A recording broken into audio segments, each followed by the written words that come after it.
Welcome to the Money Over 50 podcast, brought to you by Dallas Davison and Michael Hogue from Money Over 50 Financial Advisors. This information is general in nature and does not take into account your objectives, financial situation, or needs. Therefore, you should consider whether the information is appropriate for you and your personal circumstances. If you require personal advice, please contact Money Over 50 Financial Advisors. Here are your hosts, Dallas Davison and Michael Hogue. Welcome to Money Over 50. Today's topic is be conscious of doubling up on cash. Michael, what you talking about? Thanks, Dallas. This just happened last week. I had actually two meetings last week, and it brought this out for me. So couples at two couples and at different stages. So the first couple was already retired, and they had significant retirement savings. The cash component, or the visible cash component, we'll call it, the visible cash component of that was a sum of $500,000 that they had in term deposits in bank accounts in their own names. They could afford to hold that much because they had significant other assets, and the other assets that they had were they had a share portfolio of good quality companies in their own names, and then they also had their superannuation 0% taxed account-based pensions. The other couple was at a different stage, so they were still some 15 years away from retirement. They held about $300,000 in cash.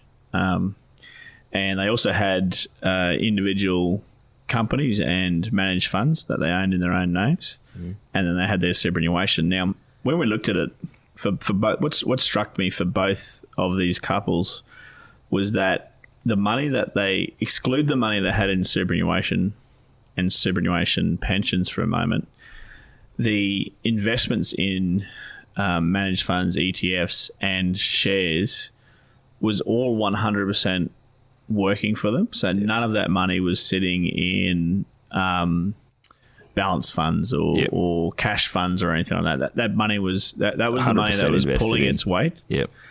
They also then had cash, and the second couple had $300,000. The first couple had $500,000. Different levels because there's different stages in their life, and that was all clear. That was all clear as well. They had a job to do. Clearly their backup money. That was for emergency expenses. That was for market downturns. That was for... So that had a job to do. The investments in their own name had a job to do, which was to grow over the long term. And when we got to the superannuation, I actually had a look at the mix of asset allocation under that. So the mix of cash, the mix of companies, the mix of fixed interest and things like that. What I found was that they were, both members of the couple were in a mix of balanced and conservative funds inside their superannuations. And those particular funds had quite a high allocation to cash and fixed interest as well. And when I put it out to them, it actually came as a surprise to them. And when we looked at it, they actually held both of them held several hundreds of thousands of dollars in cash through their super fund, through their superannuation fund. And we again, I don't necessarily like this term, but it helps paint the picture. When we x-rayed through and actually had a look at where the money was sitting, they saw it in a growth style fund, but it was actually, some of the money in their superannuation was in a growth style fund. The other proportion was in cash and fixed interest. And I said, well, if we ignore your superannuation here, you've given very clear roles to this other pot of money. This pot of money that's invested in your own names. That's the job of that is to grow for you at that assumed 8% or higher rate of return. The pot of money that you have in cash and fixed interest, your fallback money, it's a very different role. It's currently returning under 1%, but its job is different. over here in your superannuation, it's a bit of a mix. Yeah, here. It's neither here nor there. And it actually came as a shock to both members of the couple. I thought, how many other people out there are listening that doubling up on that. That are doubling up, that are effectively doubling up on cash and fixed interest, which is okay if you're conscious about it and know. Well, for example, if the couple that had $500,000 in cash in their own name, they may well say, if they knew that they had, say, $300,000 in cash through their super income stream, they may well have looked at that and gone, okay, well, we only need, if we want $500,000 in cash and we've got $300,000 through our super income stream, let's just hold $200,000 in our own name. This is sort of what you're talking about. They'd done the figures in their mind and gone, we want to allocate $500,000 to cash, without realising that they actually hold substantially more than that because of the way their super fund is being invested. For that particular couple, it was very close to another $500,000 of funds that they actually had in cash that they just didn't realise because it was all blended together with a balanced and a conservative fund inside their superannuation. It's an interesting one because there's a conversation that we have with people in those last couple of years of leading up to retirement. So, when you're a long way out from retirement, most people need a small amount of money in cash in their own names, and it's a very clear separation for most of our clients who are going, you have some cash in a bank account in your own name so that you've got access to it in an emergency, and so that if something comes up, you can get access to that. Then you want your superannuation to be 100% working for you. If you're 55 and 10 years from retirement, you and again, this isn't advice, but you may well decide, I want some cash in my own name, which the job of that is a backup and is for emergency. The job of my super is to grow as much as possible over the next 10 years. In that last year or two of retirement, and I know that you're the same as me, is one of the conversations that we're having with people is around, if you're approaching retirement and we work out that your plan is to have, for example, 2 years worth of your living expenses sitting in cash. And so you might go, right, we've got $1.5 million and we want $150,000 of that in cash, which we're spending $75,000 a year. So that, again, people's big fear is in the day that I retire, we have another GFC.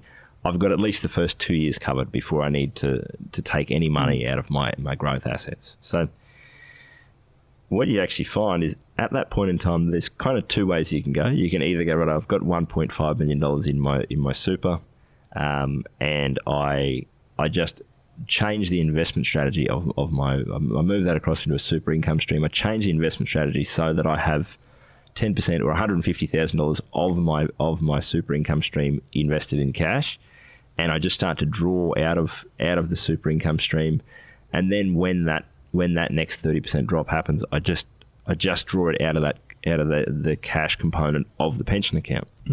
The other way to go is to go, right, well, I've got $1.35 million in super, which I move into an income stream. You may well choose to have $150,000 in cash in your own name so that it's in a bank account there. And sometimes people prefer that because it's a peace of mind thing. It's very tangible. They can go, right, I know I've got that 150 there. Whereas if it's a part of their super income stream, sometimes it doesn't feel as tangible. It doesn't feel like they've got 2 years worth of living expenses met. So, and this is, I think, the point you're making is that we have a look at this with clients. You may choose to have some of your super invested in cash. You may choose to have some cash in your own name, but it's all one big pot of money. So you have to take that into account when you're looking at your overall way that you're going to be invested. You wouldn't do both. So you don't go, I'm going to have $150,000 in my own name in cash, and I'm going to have $150 in my pension account if I only want 2 years worth of living expenses set aside. So it's definitely one that is. I think there's sort of two ways that this happens. At retirement, people can double up because it's almost like a doubly safe thing where I've got some money in cash in my name and some of my super income stream in cash. But that's the decision that you need to make: is how much cash am I willing to actually hold and trade off and not get the return I need. But in that accumulation phase, I think it's just for a lot of people, they're not aware of how that happens. And the phrase that we see this all the time. We say to people, how is your superannuation invested? And they'll say, it's with Sun Super. Yes. No. What's happening is behind the scenes. If that is in a balanced option, some of it's going to be invested in companies, some's in property and some's in cash. And so when you're looking at what that decision of when you're still working or when you're retired, how much cash am I holding, you have to take all of that into account. Yeah, look, and never before has the cash and fixed interest rate been so low. Yeah. Now, it's acceptable to hold that for the right reasons. That's right. One of the reasons is not to get a return on that money. You're not getting a return on that money if you especially after factoring in inflation. At the very least, you're breaking even. More than likely, you're going backwards slowly on that. So you need to be very. You need to have a reason why you're going to hold so much cash, and hence the name. Yeah. It's something just to be aware of. Be conscious of doubling up on cash and fixed interest. I think the other point, and we've touched on this in previous podcasts about balanced funds, where it's a dangerous way to approach it. To go, what's the job of my super fund? Oh, well, it got a 7% return last year. Well, no, that's actually not what happened. The portion of that money that was invested in companies got a 10% rate of return. The 30% of it that was in cash got a 1% rate of return. But there is no asset class that is a balanced asset class. It's just a mixture of those two. Yeah, it's a blend. It's a good point to make. Yeah, it's a good point. And that's like you say, the decision that you make about how much cash will I hold and how much of that am I willing to trade off a lower return for that, access to that money in an emergency, or that stability, or that ability to draw from in a downturn, or whatever you choose there. You can't actually be invested in a balanced fund. You can only be invested in those asset classes that make up that balanced fund. Yep. Thanks for listening. Thank you for listening to the Money Over 50 podcast with Money Over 50 Financial Advisors. We look forward to catching up again soon.